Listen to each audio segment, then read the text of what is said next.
এক আন্দোলন করে শেষ করতে না করতে দেখবেন আরেক নতুন ফিতনা এসে মাথাচাড়া দিয়েছে। 2-3 বছর থেকে হিসাবগুলো মিলান, আগ থেকে মিলালে আরো বেশি পাবেন। দেখেন ভাস্কর্য আন্দোলন শুরু করলেন, শেষ করতে না করতে হুজুররা চলে গেল জেলে। তখন ওই হুজুরদের বের করার আন্দোলন শুরু করলেন।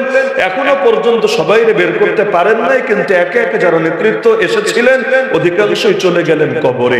অবশেষে এখনো সবল করে যারা বের হয় নাই, তারপর আলহামদুলিল্লাহ অনেকে বের হয়েছেন, কাজ করে যাচ্ছেন।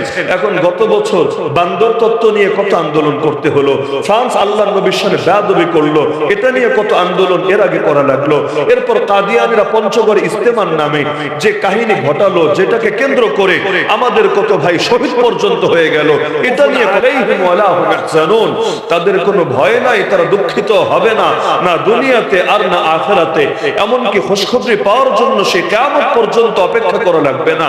তাতানাজ্জালু আলাইহিমুল মালাইকাতু আল্লা তাখাফু ওয়া লা তাহজানু, মরার আগেই রহমতের ফেরেশতারা এসে তাদেরকে খুশখবরি শোনাবে, তোমরা ভয় পেও না, দুঃখ করো না।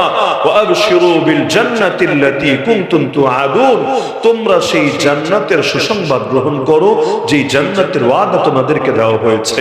তার মানে শুধুমাত্র কালেমা পড়লেই কাজ শেষ না, বরং সারাটা জীবন কালেমা নিয়ে চলা লাগবে।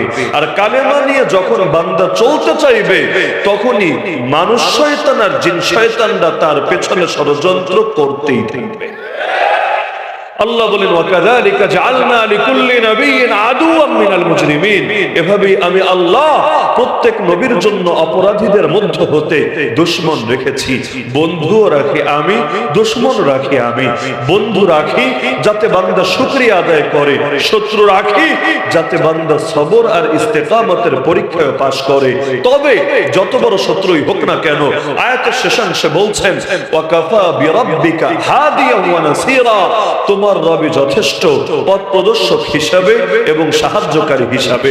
কারণ জগতের সব লোক মিলে যদি চায় আল্লাহর নূরকে নিভিয়ে দিবে নিজেদের মুখের ফুৎকারে, ইউরিদুনা আন ইউতফিউ নূরাল্লাহি বিআফওয়াহিহিম, যেমন এখন চাচ্ছে, ইউরোপও চায়, আমেরিকাও চায়, ইসরায়েলও চায়, চায়নাও চায়, ইন্ডিয়াও চায়, ইউএনও চায়, আরে কত শ্রেণীর লোকেরা সকলে মিলে চাচ্ছে যে কোনো মূল্যে আল্লাহর দ্বীনের এই নূরকে, এই বাতিকে নিভিয়ে দেবেই দেবে।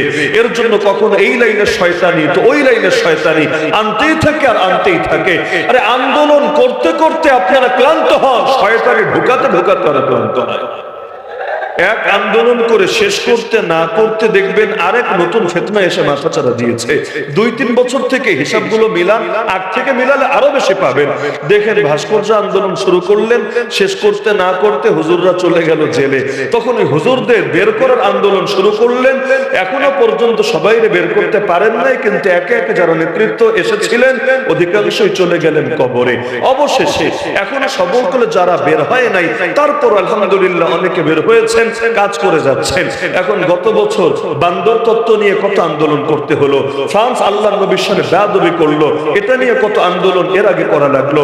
এরপর কাদিয়ানীরা পঞ্চগড় ইস্তেমার নামে যে কাহিনী ঘটালো, যেটাকে কেন্দ্র করে আমাদের কত ভাই শহীদ পর্যন্ত হয়ে গেল, এটা নিয়ে কত কিছু হয়ে গেল। তারপর এই দেশে আযান নিয়ে কটূক্তি হলো, সেটা নিয়ে আন্দোলন করতে গিয়ে আলেম ওলামাকে আবার লাঞ্ছিত হতে হলো। অবশেষে সেটারও সমাধান হলো। আবার দেখতে দেখতে শরীফ শরীফার নামে সেই ট্রান্সজেন্ডার মতবাদ, আবার নবী সুলাইমান আলাইহিস সালামের ব্যঙ্গচিত্র, আরো কত লাইনের শয়তানি শুরু হয়ে গেল। ওইটার দফা রফা করার আগে এখন কিনা আবার দেখা যাচ্ছে একজন নারী মুসলমান হয়েছে, কিন্তু তাকেও হেফাজত করা যাচ্ছে না।